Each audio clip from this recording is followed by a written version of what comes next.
Well, first of all, Frank, it's an enormous pleasure for me to talk with you. It's an honor. Your book is just great. I was talking with a friend about this like these days. It was almost the same feeling that I had when I first read the Black Skins of Fanon.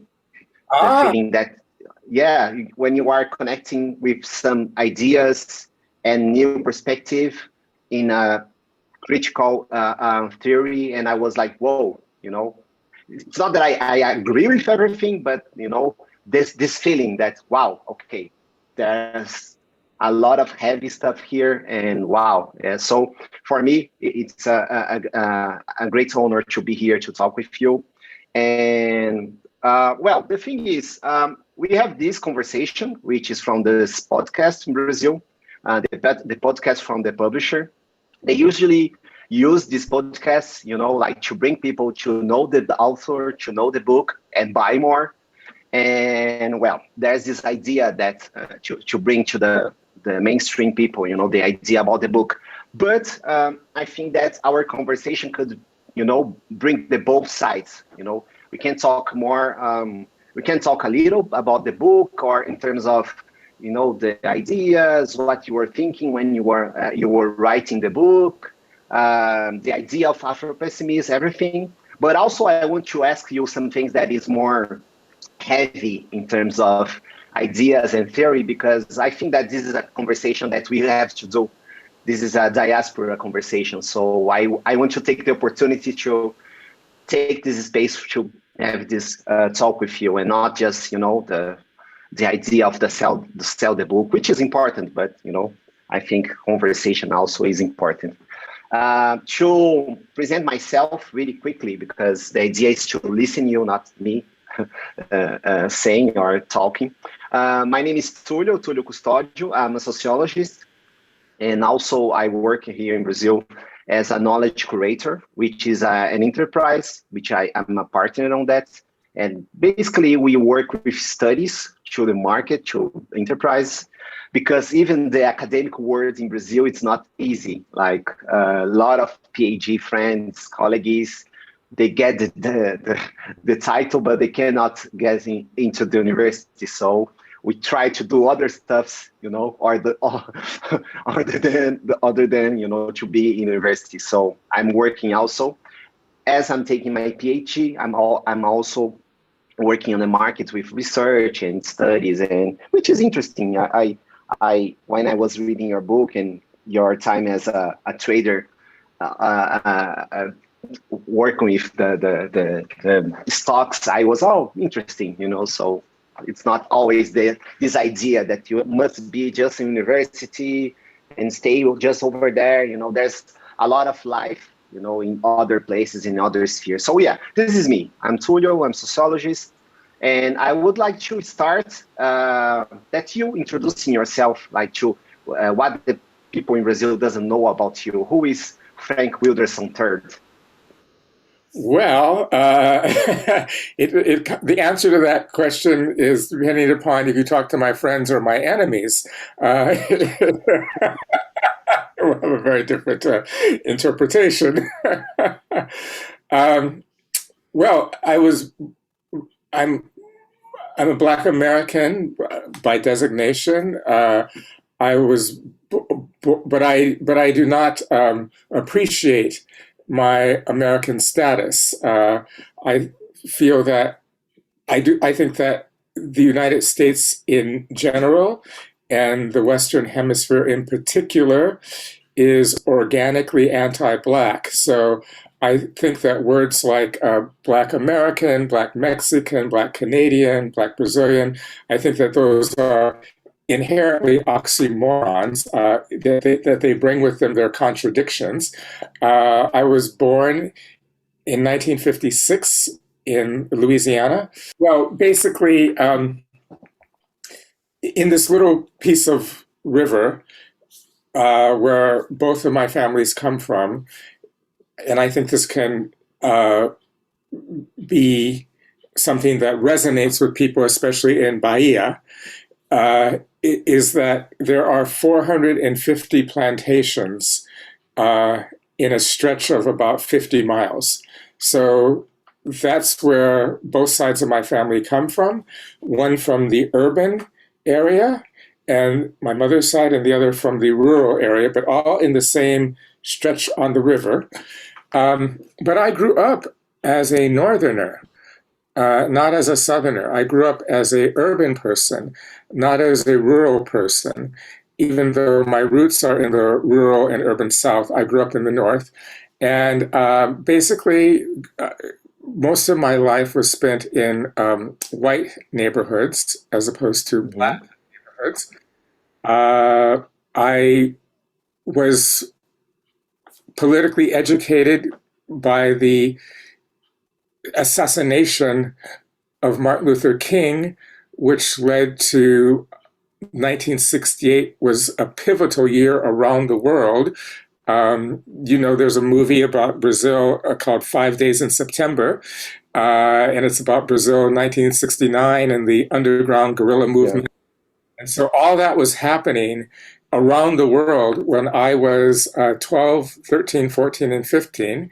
And because I spent so much time on university campuses, I was educated by those people who were students and then becoming guerrillas, students and then becoming social disobedient activists, students and then becoming revolutionaries. So that was the most kind of transformative portion of my life, because before that, the first 11 and a half years of my life, I was a devout Roman Catholic. And by the time I was 12 years old, I was a Maoist, a communist, an atheist, and an American hater. So what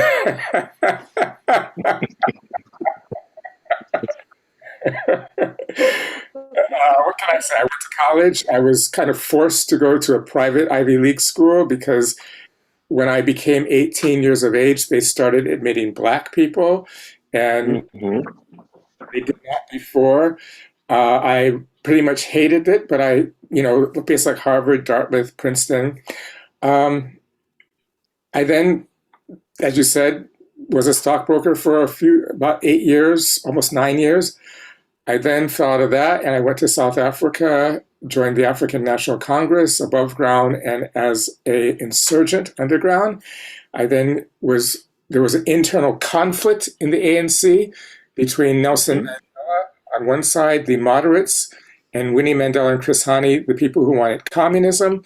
And I was on the communist side, and we lost. And I then went and finished, I guess I had a Master's in Fine Arts and Creative Writing. I went and got a PhD in critical theory. And now I'm a professor and an aging retiree, hopefully in 5 years. Oh, that's good. That's good. And also, well, your story is just fascinating, and not just in Afropessimism, but also in cognitive. Yeah. Yeah. And I hope that this book and Todavia, listen to me, I hope they translate also, because it's a great piece to the debate. So yeah, I'm saying, yeah, it's always let them know. Well, I would like to start with this basic question, that is, what is Afropessimism? I'm asking this because the word, the expression Afropessimist bring us a lot of things, especially in terms of Afro, especially in terms of pessimism, and also in terms of when you connect these two words, at least in Brazil, a lot of people got hooked, like, oh, this is interesting. Oh, thinking about all the violence, all the racism, everything that bring us, not just in Brazil, for sure, in states all over the world, but especially in this moment that we are living, that we are talking more about this violence, that we are talking more about what's happening with us, Black people. So, well, this is the first question, like, what is Afropessimism and why is it important? Well, I think that Afropessimism as a lens of interpretation, as a way of looking at the world, bears some resemblance to Marxism, and bears some resemblance. Hello, and bears some resemblance. And bears some. She said hi for you. Okay. She said hi. She's my wife. She's an architect, and she was looking at your space, and she said, "Oh, that's a beautiful place." Well, thank you for that. I have my mother to thank for that, because in the 1960s, my mother was what's called an antique hunter, and she also was interested in interior design.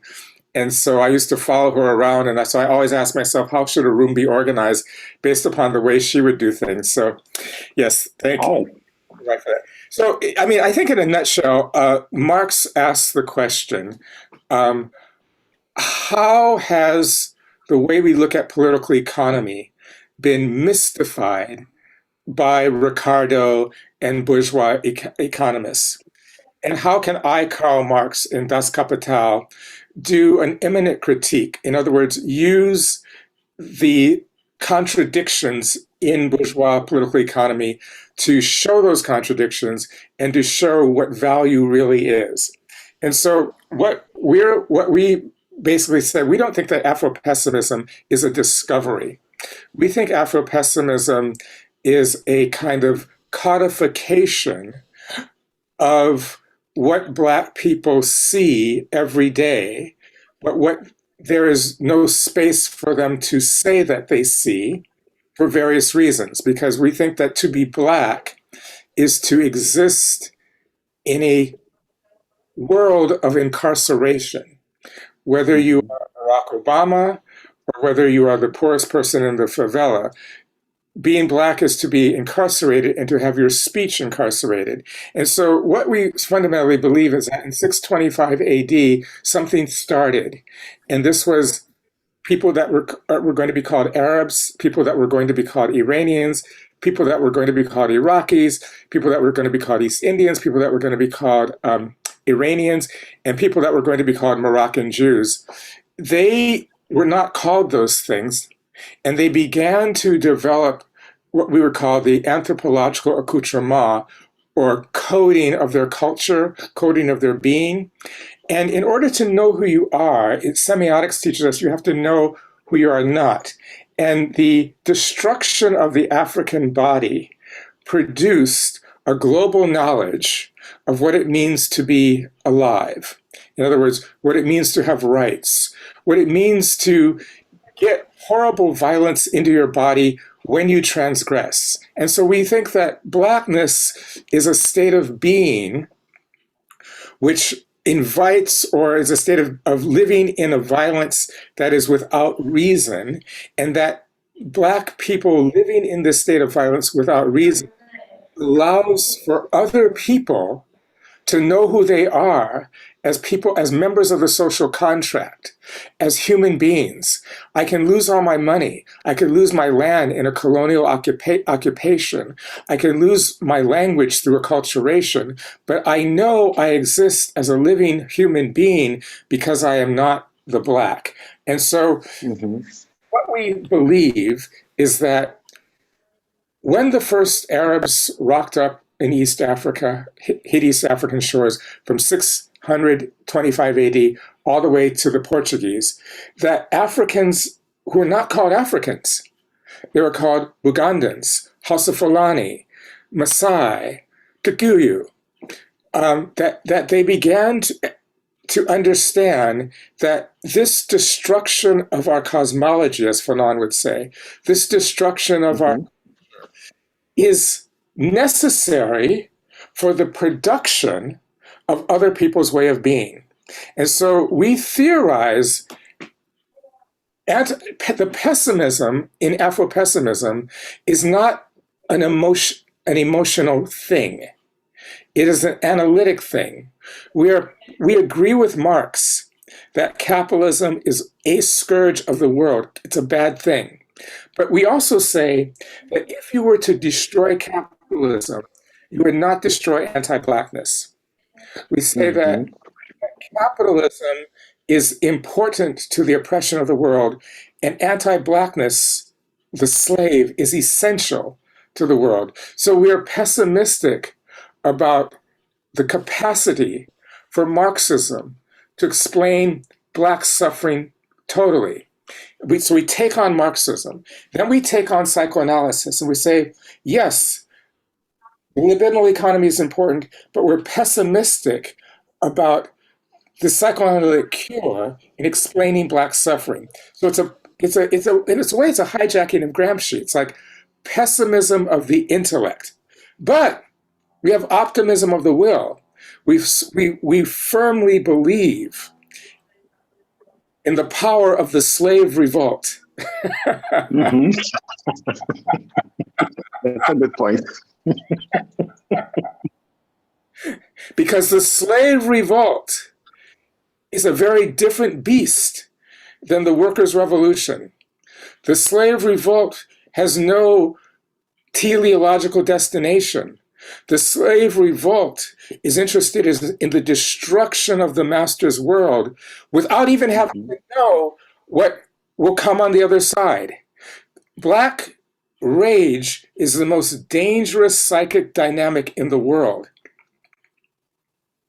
Yeah. Because if you look at a Black body and you say, what would it take to redress that suffering? You can never write a sentence. You can never write a sentence. If you look at a working class body, you say, what would it take to redress that suffering? You would say the end of capitalist accumulation. The end of capitalist accumulation, the destruction of the wage. If you say, what would it take to cure the Black body? Where would you get that redress? Well, to be colloquial about it, like we say in the inner city, you'd have to take it out of everybody else's ass. Yeah. I mean, once I will tell this quick story that connects totally with what you were saying. When I lived the first time in States, I studied for a while in Vanderbilt University in Nashville. And I was talking with a friend. He's from Mali, but his family lives a lot in Switzerland. So Mali, Switzerland, and afterwards States. And I was talking with him now. How is your travel? Blah blah blah. He was asking me about Brazil, if there was racism in Brazil, blah blah blah. And he was telling me about his experience in an airport in Switzerland or France or whatever country in Europe. And I asked him, like, that's interesting that you are telling this me, because when you take, for example, examples, in Brazil, for example, we have, in States too, but we have a huge problem with gender. The condition of women in Brazil is terrible. And usually we have gender gap metrics that show places in the world that can be better. We know that it's not so easy, but better for women to live. You know, for example, Denmark, Norway, places that we have more equity in terms of gender. Interesting. Probably it's not solving the problem of patriarchy, but interesting. We have the question of social status, the class, for example, countries that we have less inequality, so people can live better, and as a problem to solve. And about Black people, where in the world can we be that we are not mistreated? And even people say quickly, "Oh, Africa." No, no, definitely not. It's not about this. And when I was reading Afropessimism, I was brought to this question again. I was connected with this question again. The idea that there's something here. There's something structural here, and also brought me or connected me with some recent readings in Fanon and Hegel's in terms of identity. How the identity is just fixed, and we are living in a fixed position, which we cannot run away from it. We are always surrounding a small square, and also this square represents the whole system of subalternity, marginality. And well, this brings me to the second question, that what does it mean to bring a problem without a solution, that there's no solution for this? Because this is something interesting in the book. You say this like twice, this is a problem that we don't have a solution. And well, usually we listen this in physics, mathematics, we have a problem that you don't have a solution. There's a equation for 500 years ago that nobody solved it, But in humanities, in social sciences, usually people say, oh no, everything there's a solution. And well, there's not. So what does it mean to bring a problem that there is no solution for it? Yes, I think that's a very important question. And as a result of the fact that every political movement, Afropessimism is a decidedly political intervention, but it does not come with the kind of rhetorical structure of other political interventions. I mean, there's a lot of radical white feminism in the States and elsewhere that is resting on the assumptive logic in the text of psychoanalysis. And basically what it says is, if you destroy the way the kinship structure is organized by Oedipus, then you can see that there's no such thing as a woman, there's no such thing as a man. These are constructed entities through semiotics, and you can bust them apart. Then you can bust apart the whole patriarchal order, and you can then move into new designations, like transgendered designations, right? And what they say is, as a result, you can restructure the foundation of kinship. Mm-hmm. Something that is not just, as you put before when you were talking, has better rights for women, but where there are no more women and there are no more men, and the new entities form different kinds of family relations that are based on equity, not patriarchy. And Marx says the same thing. I don't want workers at the end of my revolution. I don't want capitalists at the end of my revolution. I will destroy both, and the synthesis will be the proletariat, and there will be no more wages and no more surplus value. And then we will reorganize political economy in a very egalitarian way. Now, here's the catch. What if you exist, this is our argument, without kinship, but you exist? You are Tulio, but you have no mother and you have no father. And we're not asking you, Tulio, what you think about this. You will say you have a mother, and you just told me you had a wife. And I will tell you, no, you're both cargo, okay? So what you just said to me was a form of compensation so that you don't have to look at the fact that you exist as cargo in 2021, okay? So you don't have kinship. And then what if I say to you, you are not a subject of political economy, but you are an object of exchange. So when the workers are liberated, you will still be an object of possession, but it will be a more democratic thing, but you'll still be a thing possessed. You see, this is the point. The point is that the slave is never someone who exists in a kinship relation, even if the slave thinks that he, she, or they does.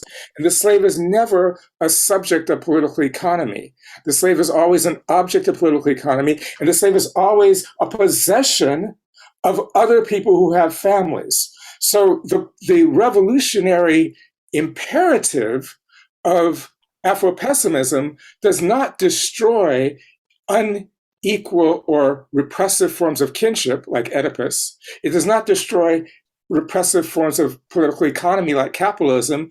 It will actually bring about a catastrophe for conceptualization of family and political economy altogether, which is precisely beyond what it's capable of thinking. We can't think beyond the human being, and yet all human beings get their status by not being slave, by not being black. That is the argument.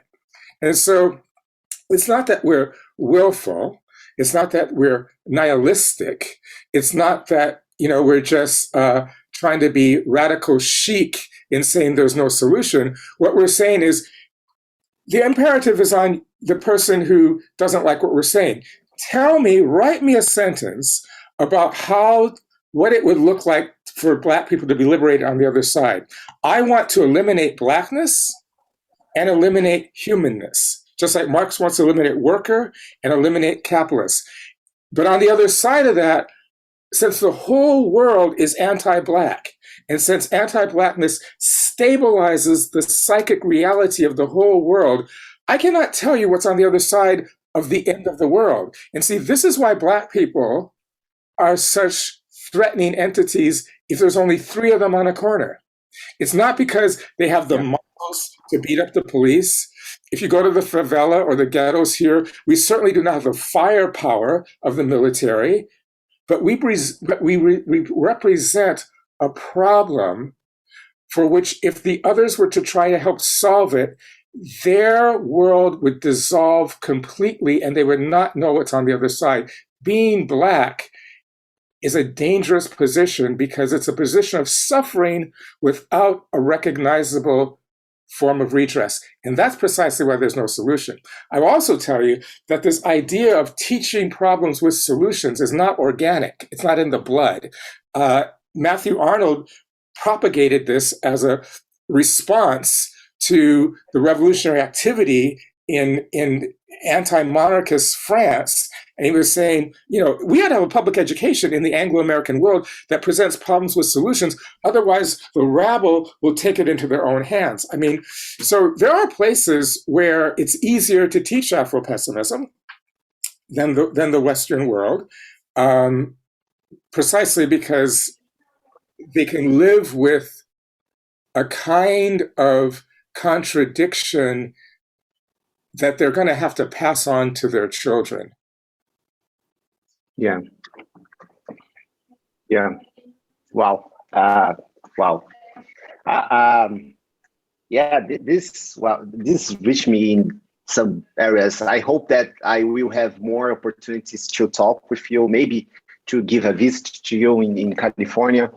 And that definitely something that it's growing big for me in terms of but also there's something interesting inside this perspective of Afropessimism, which is you actually use this term in the end of your book, which is negarization, but you use this term connected with Fanon, and I knew this term before because of Cornel West.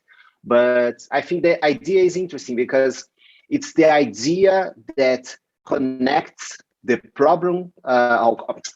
Let me rephrase that. But the negarization as an idea that connects the degradation, the pauperization, the movement of degradation of the world connected with the Black, with the Negro, with this idea connected with the system. And it's interesting because it became also, or at least a main idea that we discuss nowadays, especially in the progressive or even Marxist way of social theory, the problems of capitalism. The problems of capitalism. For example, we say, we are looking at, even as Cornel West says, like, we see this movement of degradation of the people, objective degradation, material degradation, subjective degradation, and we call this movement as a generalization of this condition as a negarization. Or when we see Achille Mbembe, when he talks about the critique of Black reason, I'm not sure if the in English it's right, because he said critique a raison nègre, and nègre is something that is not Black, it's other point. But the thing is, even with this idea of the Black thing, to be, also bring us to idea that when we are talking about the generalization of precarity, the generalization of the bad conditions, we are connecting with the Blackness. And this is something that is be reappealing for us. Even we are saying this to criticize, or we are saying this to transform capitalism, transform the society, fight against the oppression, domination, and exploration. But this is something that I saw in the Afropessimism, that as a layer, as a way to look at the problem analytically, is that the blacks is still there. The slave as a flame, as a idea that we cannot surpass, is still there. We still pinpoint the blackness as a part of something that we don't want to be. Yes. Nobody says, this is the thing. And I would like to ask you, saying this, about the idea of violence inside this idea, because you talk a lot about the social death. That is really also an appealing idea for me. But how is, because there's especially in Fanon, there's a lot of perspective when you're talking about violence. It's something like it's something such as violence shows us the problem is here. But when we are not talking about violence, the problem is still here. So I would like to ask you about the violence and Afropessimism. Is there a connection with this, or violence is something that is afterwards? No, I think you hit the nail on the head. You hit it right on the head. Yes, because I think the word, because it cut in and out, I think the word you talked about from Fanon was niggerization. Is that the word? Mm-hmm. Yeah. And I think that is a word that produces a kind of almost organic anxiety. In other words, what I mean by that, when Fanon is, I think it's in chapter 5 of Black Skin, White Mask, when he's having this argument with Sartre, and he's saying, look, the Jew is gassed, the Jew is genocided, the Jew is burned in the chambers, but he also is saying to Sartre that one has to wait for the Jew to appear, and the Jew appears by acting like a Jew, in other words, by the projection of anti-Semitism onto this person. Oh, this person is going to take over the world banking system, or they're getting all the best places in the schools, or they're a money shyster, or whatever. It's a contingent. He said, but the black doesn't get all that by acting like a black. The black enters the room, and anxiety is stimulated, not through action, but through vision. And that's really profound. That's that alone. If we think of violence not as being shot or being punched or being kicked, if we think of violence in the way that the Black feminist Hortense Spillers talks about it, open vulnerability. In other words, never having sanctuary, never having peace, never knowing, like brown people coming from Latin America, oh, if I cross the border on the Rio Grande illegally, I might get violence. Black people coming from Latin America, oh, I might get violence in Latin America for no reason, and in Los Angeles for no reason. That's a very different kind of context, In other words, at least the non-Black Latinx person can say, "Oh, I could act right. I could be a good immigrant. I could not cross illegally. I could do something, or I could turn in some people who are, a lot of people in Texas who are Latinx. They'll hunt down illegal immigrants who are also Latinx, and I could be a little bit safe. But if you're Black, you cannot tell me what it means to be safe. If any Black person says, here's what it means to be safe, I'll just call you a liar. You can't tell your children. You can't tell your children what it means to be safe. You can't tell your spouse what it means to be safe. You can't tell yourself what it means to be safe. There is no protection that you can negotiate You are subject to the whims of whatever is going down. And that's what we mean by violence. And that's a different kind of violence. And so that kind of violence is understood by everyone in the world. And the way it works in the inner city in the United States is you've got Samoans, you've got Chicanos, you've got Puerto Ricans who are not Black, you've got East Asians, and you got Black kids. And all those kids know one thing, all those different kids know one thing, that if I start hanging out with the Black kids, some shit's gonna go down that could end my life just because of the way the cops vamp, you know? So everybody has a racial grammar, where to go, how to be. I might be Negrophilic as a non-Black person and want the joy, but I also am equally Negrophobic and know the dangers of a kind of open vulnerability that has no rationale. And that's what niggerization is. Everyone fears it, even Black people. That's why in Brazil and in New Orleans, we have so many different shades of color, okay? You know? Wow, yeah. That's why if you look a little bit mulatto, you're better than if you look a little bit Angolan. You know what I'm saying? True story. Because everybody knows what it means to look Angolan, okay? That is the ultimate dangerous spot, you know? Oh yeah. Wow. Yeah. Let me ask you, because I'm trying to, bring also the talk about the book, and which is because everything that we are speaking is just too great. I'm really happy about this and honored about this conversation. I'm sure that a lot of people here in Brazil, when they will translate this conversation, they will be connected and happy and more appealing to know and study more about this.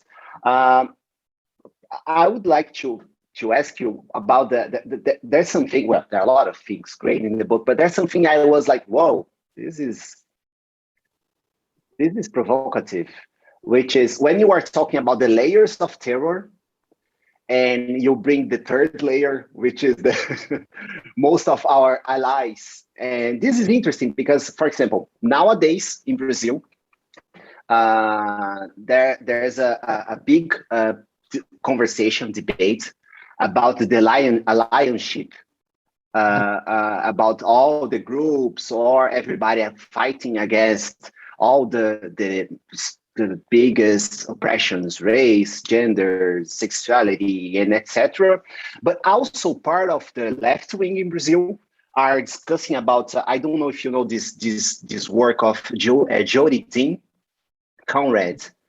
And in this book, she discusses about the idea that we should not use the idea of allies, and we should talk about comrades in this kind of Marxist thing. I'm not qualified to critique her because I didn't read the whole book. But the thing is, she takes the idea that allyship takes us to this individualistic perspective that I'm saying to other, like, oh, I'm this, you are not, you cannot say this, you cannot say that, etc., etc. But when you talk about the third layer of terror, which is the revolutionaries, or this fight against oppressions, but that keep or reproduce the idea of the slave, or at least doesn't surpass this. I would like to talk more about this because I think in states too, especially because of the last elections, the idea that we must get everything together like Avengers, to fight against the bad people, the bad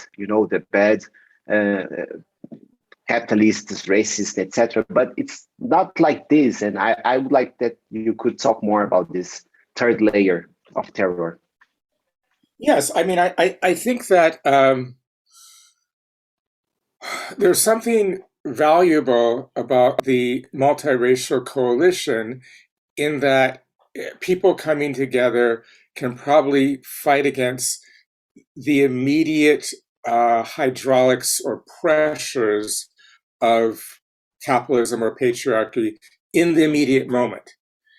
But I think that the negative aspect of that is that in order to do that, what typically happens, and this is, I'm glad you asked that question, because the thinking of Afropessimism came from two kinds of activities. There are people, there's Jared Sexton, Sora Hahn, a Black woman at Northwestern, Kiana Ross, a lot of other people. We were all at University of California, Berkeley together, and we were reading Thea Hartman, who was a professor there. We're reading Orlando Patterson, and we're reading David Marriott on Black men.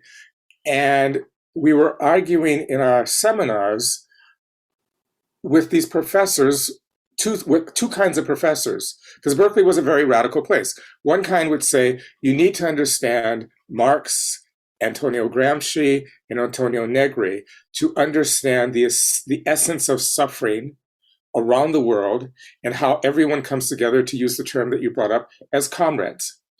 The other would say, no, you need to understand Lacan and Freud to understand how everyone suffers in a gendered oppression, to come together as, allies or whatever, And what we were saying was, okay, that's important, but we're also seeing something in San Francisco and in Oakland with multiracial organizations that we belong to, which agreed with the assumptive logic of Marxism or the assumptive logic of psychoanalysis, and yet those spaces, as revolutionary as they were closed to a conversation from Black people in Oakland who are saying, look, the police will shoot brown people because they transgress. The police will shoot us because it's a form of ritual, psychic healing. It's a pleasure activity to mutilate the Black body. It's not utilitarian. It's not about capital. It's not about this, that, the other. It's about the pleasures of mutilation. And this is what we get from slave narratives. Because the slaves didn't analyze it, but they're talking about, whoa, how can it make sense to whip people at night to the point where their backs are cut open, and then expect them to pick 500 pounds of cotton the next morning? That doesn't make economic sense. Karl Marx, when he wrote for the New York Herald, he was here for 2 years as a journalist. He said, I don't understand the capitalism of the slave plantation, because the mutilation of Black bodies is forcing underproduction of the South. What he did not understand is that the mutilation of Black bodies brings its own value, pleasure, community building, family relations. It's like going to the movies or having a picnic. That's what it produces. And the coalition, the political coalition, typically, I know for a fact in the United States, has no room or leaves no room to say, okay, we all suffer capitalism, but Black people seem to be suffering something that is far more expansive than the immigrant population who is not Black. Black people seem to be suffering something that is far more expansive than the non-Black working class. Can we use the space of organizing to talk about how and what Black people are suffering? No, they say, you are playing oppression Olympics. You're trying to be singular. Stop talking about your issues and get to what we all have in common. And that's our critique. That's why I say in that book, Perfect. It's the third layer of terror, because it terrorizes the voice of the Black revolutionary who wants to bring in something much longer or larger than purposeful violence. Perfect. Yeah.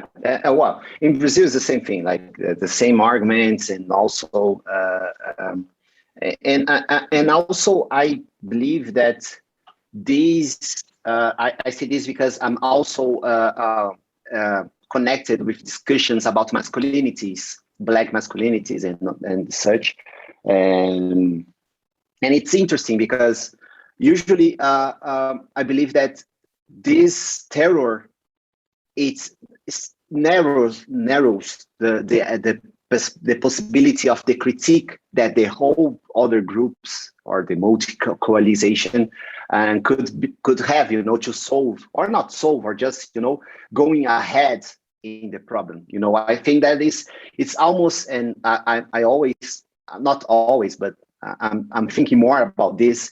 It's something that everybody forgot the Haiti Revolution. Everybody goes from French revolutions, to Industrial Revolution, and they forgot, the radical idea of independence, liberty, and freedom that, Haiti brought for us, as word, as history, etc. And well, in the end of the book, you talk more about your mother. Yes. And about feelings and about connections. And in some sense, I'm not sure, because I read a lot of bell hooks. I see some kind of, I'm not saying a path or like a opening that brings us to another point. It's not about surpass the condition, the surpass the diagnosis, but there's something about connection. And maybe, I'm not sure if the word is appropriated, love, that you end the book, and I think that you want to say something about this. And what do you want to say about this, about connections and love inside Afropessimism? That's a very difficult topic for me. And you're very smart to pin my wings to the wall and force me to address it.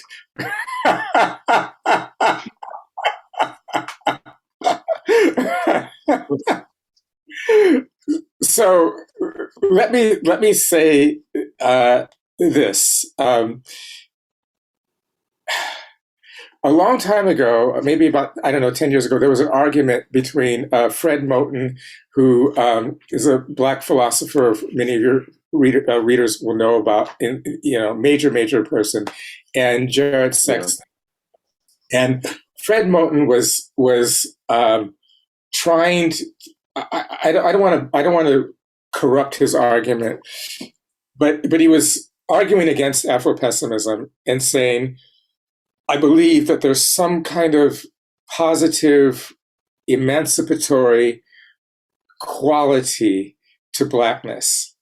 And what Afropessimism was saying is that every time you try to touch Blackness and say what it is, it eludes you. It leaves you, that you end up talking about culture, language, ethnicity, but why does Blackness as a coherent form elude explanation? It eludes explanation because, as hard as it is to face this, Blackness and the word Africa are a creation of a kind of unimaginable violence. They're not a creation that comes internally from us. What was coming internally from us was Maasai, Zulu, Luganda. So just like the worker did not produce this category, that's a paradigmatic category. Inside the worker, you have a French worker, you have a Mexican worker, you have a female worker, you have a transgender worker. Worker as a category is a violent imposition on identities by a capitalist order. Black as a paradigm is a violent imposition on cultural identities. And so this is the most controversial aspect of the debate in Black studies. Can you find Blackness? Some say over here, and Afropessimism, can you find it? And we would say no. You know, I don't want the end of Tulio and your children. I want the end of Tulio as a Black. And I want the end of every non-Black in Brazil as a human. I want those things to end, just like I want the end of all capitalists, and I want the end of all, and I don't care if it's George Soros, who's a good capitalist, or if it's Donald Trump, who's a bad capitalist. I want their capacities destroyed. I don't care how it happens, okay? If it happens peacefully or violently. And I want all human capacity destroyed. And I don't give a rat's ass how it happens. Through a slave revolt, which you know from Nat Turner and from the dudes in Bahia, can be a really bloody thing, okay? If it has to come to that, then it has to come to that, okay? I don't really care about the tactics. I have been involved personally in violent tactics, and I've been involved in letters to the editor, okay? I have no allegiance to tactics. Tactics are situational. Whatever the community wants at that time, okay? Now, so this argument then was, is there in Blackness, Fred Moulton, a kind of life, a kind of energy, a kind of organic cultural force? And then from Jared Sexton, no, Blackness is a paradigmatic imposition, and what you can find in Blackness is provisional life, borrowed institutionality, provisional masculinity, but there are no Black men, there are no Black women, there are no Black families at an essential level. There's a lot of affection and there's a lot of compensation, but you can't make yourself in the world. Other people make you. So there was this argument. And at the end of the book, I had a decision to make because one of the things, and I'm just going to be honest, okay? I wanted a trade book that made a lot of money and that someone like at Todavia would want to translate. Yeah, and hopefully more. Yeah, sure. I did not want non-Black or even Black people to read the ending and think that there was some kind of hope or redemption in Blackness. And so I was really conflicted because the way it first ended was, I rewrote this 8 times. It first ended with a line that is in the book, but it's not at the end. And it goes something like, I can't find it, but it goes something like this: I will remain in the hold of the ship and burn it from the inside out, okay? I will remain in the hold of the ship. Oh, yeah, I remember.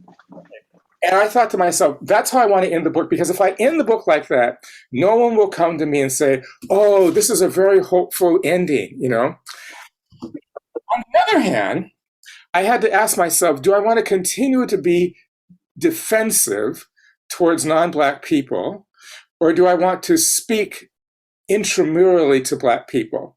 Because in speaking intramurally, what I'm trying to say is that there can be no Black love, because semiotically, love requires what in some, I won't go into it all, but love requires what's like a third term mediator. Is to say, I'm a Portuguese and I love someone else because we share something like the land or the culture, you know. But Black people looking at each other, this is a Fanonian point. Black people looking at each other are two non-entities looking at two non-entities, two pieces of cargo looking at, you know, and yet at the same time, those cargoes feel, have emotions, have care, have affections. So how could I end the book by saying people are always things that are not Black, and Blacks are always things that are not people, and yet at the same time say Black people feel, Black people care, Black people have affection for each other. And I thought, okay, I'll just do it like this, with this thing with my mother and her funeral. And there are going to be some people who are going to say, the end of the book is a contradiction to Afropessimism. And there are going to be some people who understand, like Hortense Spillers understood, that even on the plantation, we had feelings for each other. Perfect. Wow. Frank, thank you so much. I'm really delighted and happy. And wow, yeah, I think life is made by these meetings and conversations. So thank you so much. Thank you. Bye-bye.